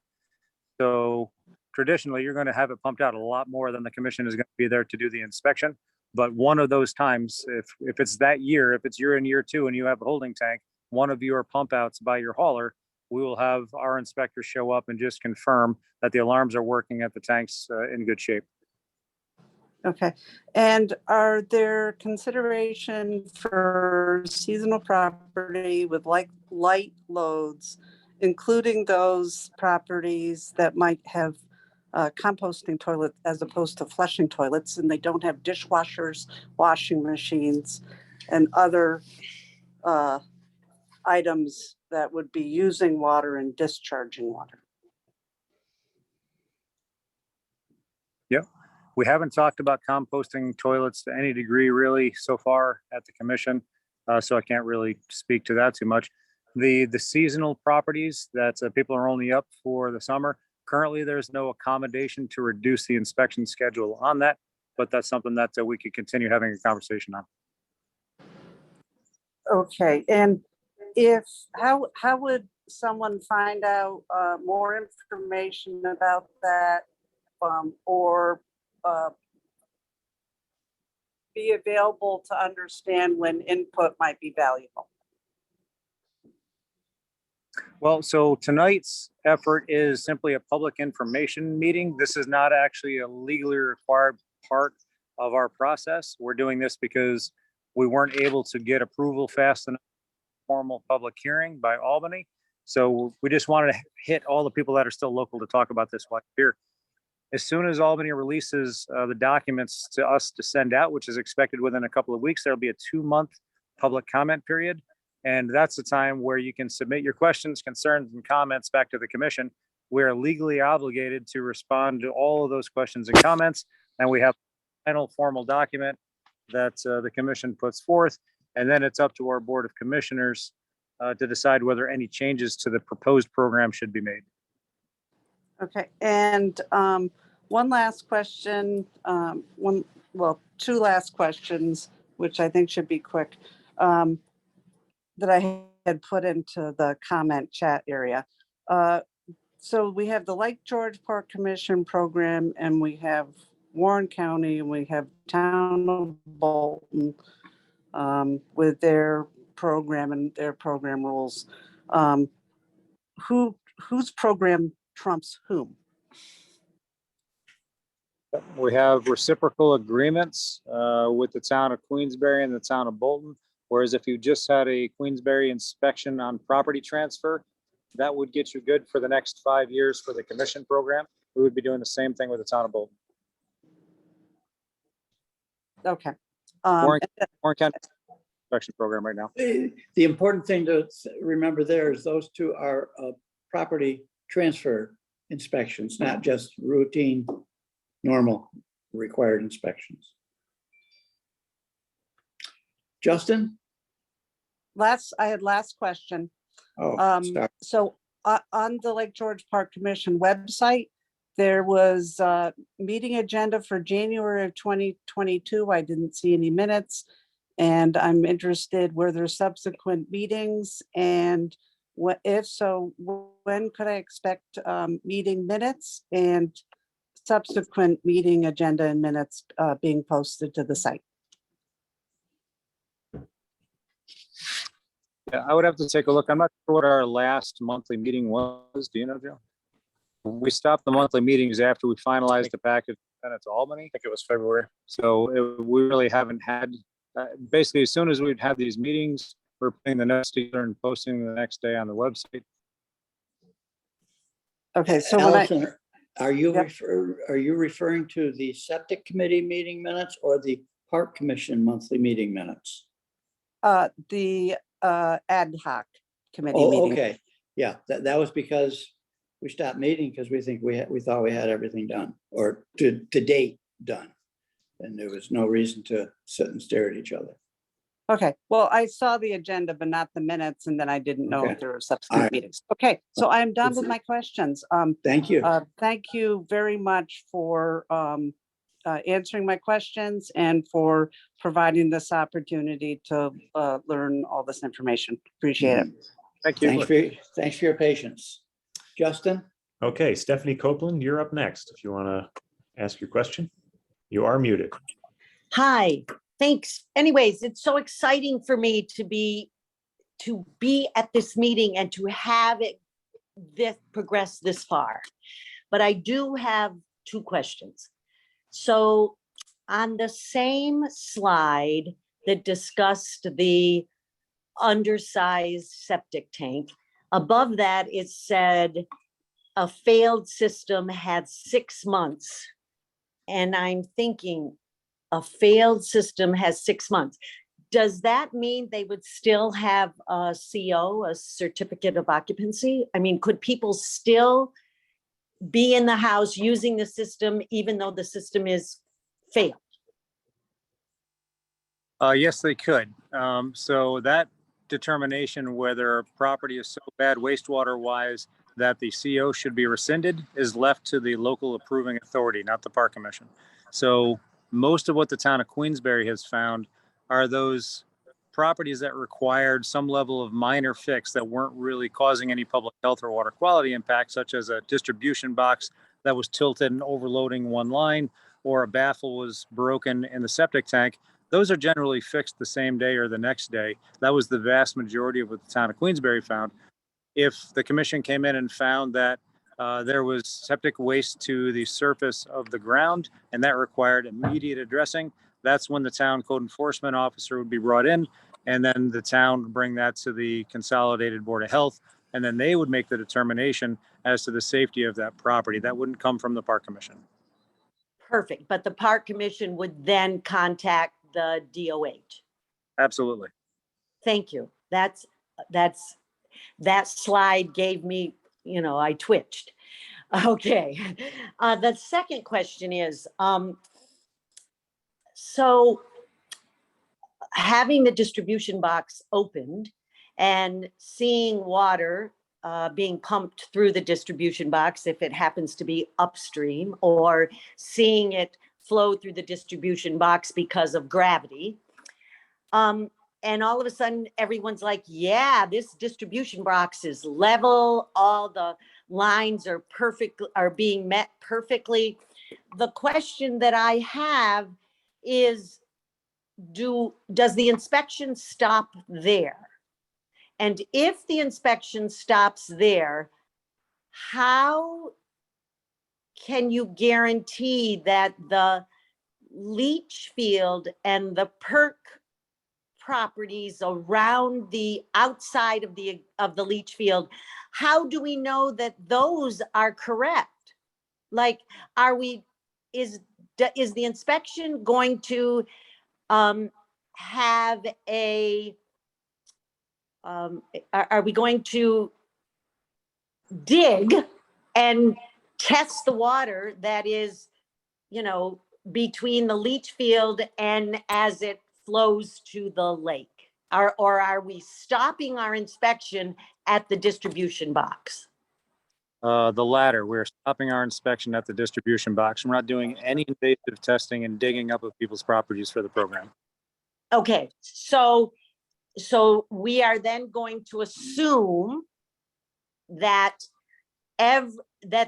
that if it makes it to the distribution box, that the leach field is working. We're not going to question the leach field and the water table. We are not going to question the leach field and bedrock and how much. In other words, we are going to assume that the leach field is working. No, the primary reason that we dig up the distribution box is to find out if there's water standing in the distribution box in the outlet lines. If there's water standing in the outlet lines of the distribution box, it means that that septic infiltration bed has failed. In the town of Queensbury, the primary way that they find failed infiltration beds is water standing in the distribution box. So that is the primary reason that when Dave Hatton, the town of Queensbury, was arguing to the town board back when that they really needed to take that extra step for the D box because there is no other good way to determine the efficacy of the infiltration bed besides looking at the D box. So that is the best way to move forward and identify if that infiltration bed is working. And that has been validated by the Department of Health and the New York State On-Site Training Network that have both said the same thing. For a system that is not perking, but I'm talking about a system that is so close to the water table that it just flows right into the underground water table, and that might not be a stagnant water table, might be a flowing underground type, I don't want to say stream, but would be flowing towards the lake. And that's okay. I'm just curious about this, personally curious about this. Yeah, so the first part of the inspection is that the inspector walks the property and looks for areas that may have signs of surface failure. So they're going to be walking around identifying, here's the tank, here's the D box, show me where the septic field is, the infiltration bed. And if they're squishy or soggy, that's an indication not acting properly. And then additional resources can be put forward to see if it is or not, whether it be dye testing or, of course, looking in the D box as we've described. But the first effort that is happening out there is the inspector is looking for those types of situations where we're seeing soggy ground, which is the clear indicator of problems with the infiltration. Okay, I think I am not explaining myself well enough. I am talking about the opposite of that. I'm not talking about it being clogged up. I'm talking about it flowing into an underground. So underground moving water is very prevalent where there's rock. And so I'm just wondering, how will we ever know if it's just seeping right down into underground water that is flowing towards the lake? I'm not talking about it plugged or having standing water. I'm talking about the opposite of that. And so that is going to be beyond the scope. What you're describing is going to be beyond the scope of our traditional inspection program. Be much more complicated efforts that we simply won't have the resources to do. If it's suspected that something like that is happening, then we would reach out to the town code enforcement officer and indicate that some additional work might be warranted, and then that would be back on the town. Perfect. Thank you. That is at least a direction to go in. Thank you. That's awesome. You're welcome. Thank you. All right. That's it. Justin. Okay, Elizabeth Stewart, you're next. If you'd like to unmute yourself, you're welcome to speak.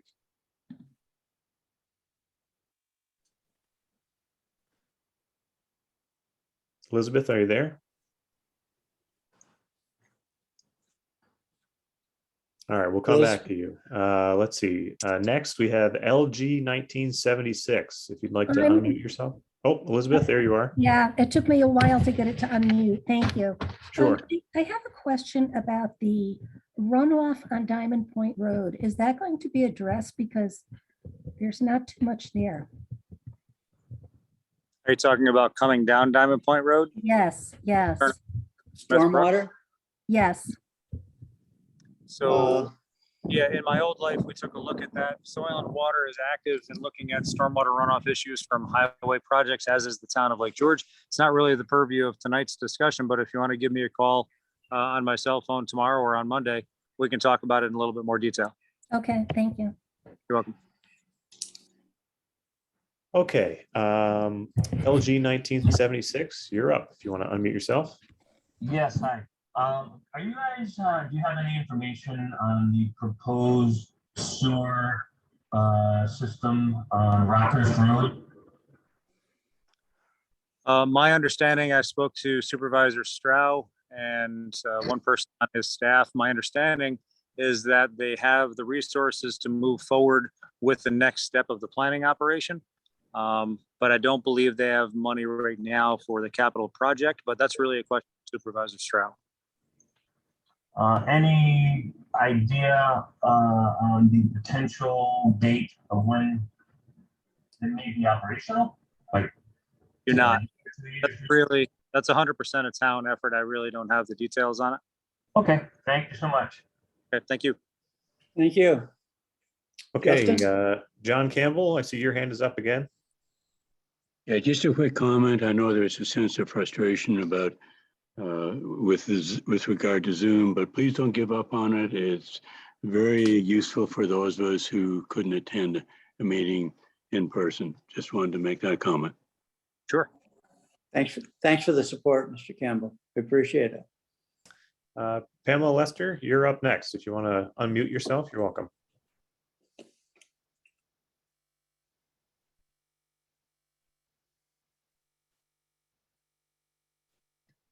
You still there, Pam?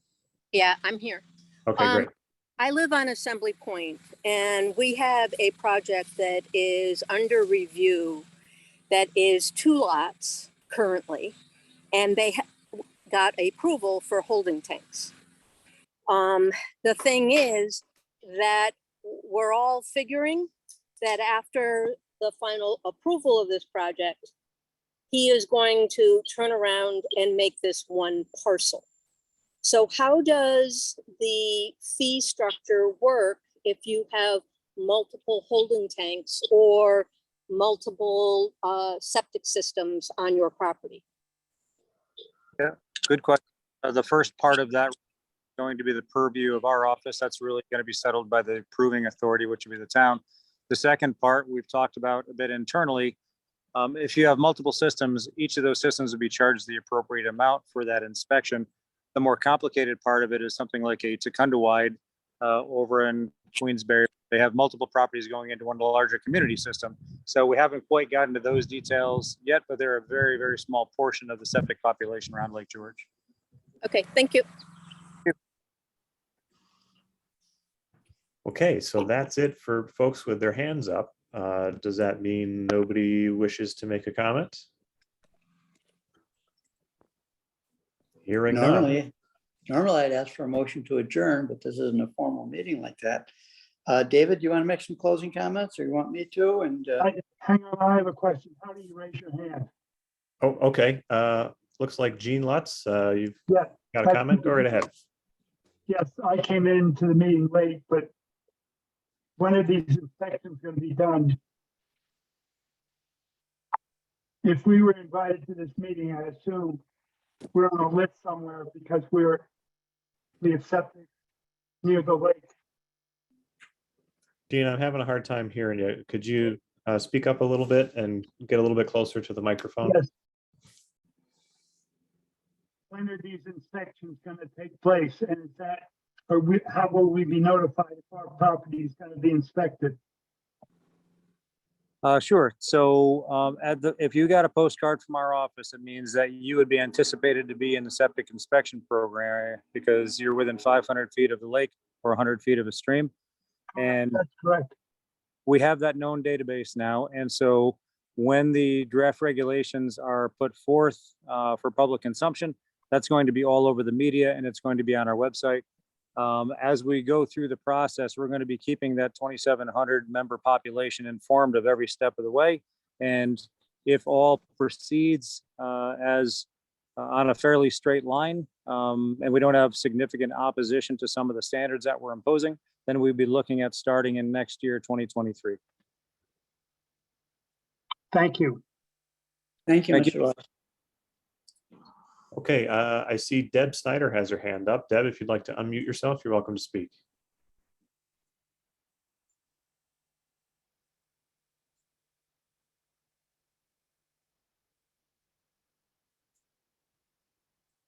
Are you there, Deborah? Deb? There she is.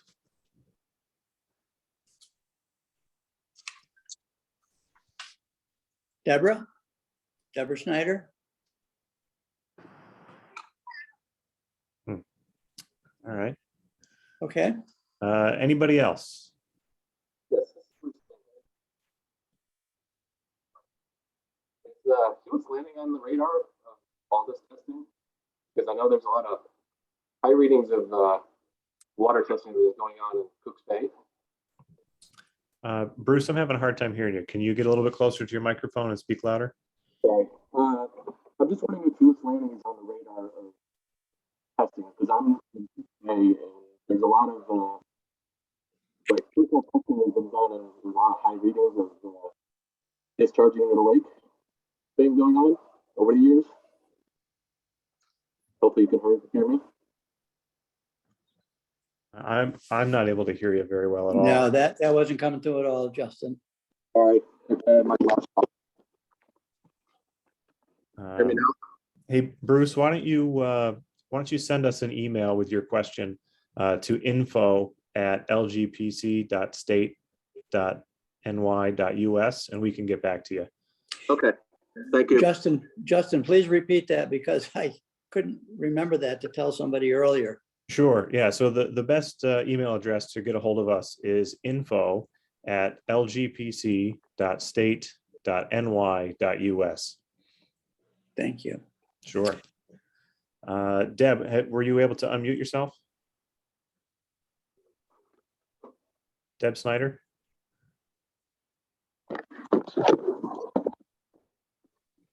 She had texted that it wouldn't let her unmute. Yeah, it looks like she's unmuted now, but I'm not hearing.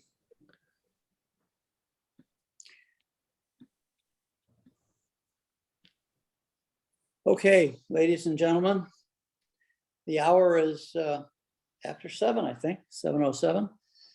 And all the questions you've asked have been great. I hope that we answered them with the tough conditions that we had, and we do apologize to it, but Mr. Zoom, we're going to have to work with him to find out what's going on. But anyways, we have accomplished by drawing you into the process, and we appreciate that. This isn't going to be the last one, so and we'll notify you just like we did before. Dave, you have anything you want to say as a closing comment? Just thank you for everybody for taking the time to show up and listen in, and your comments are noted, and so we're going to do our best. So thanks again. Okay, thanks everybody. We're signing off. Take care, everyone. Thanks for hanging with us. Goodbye. Bye.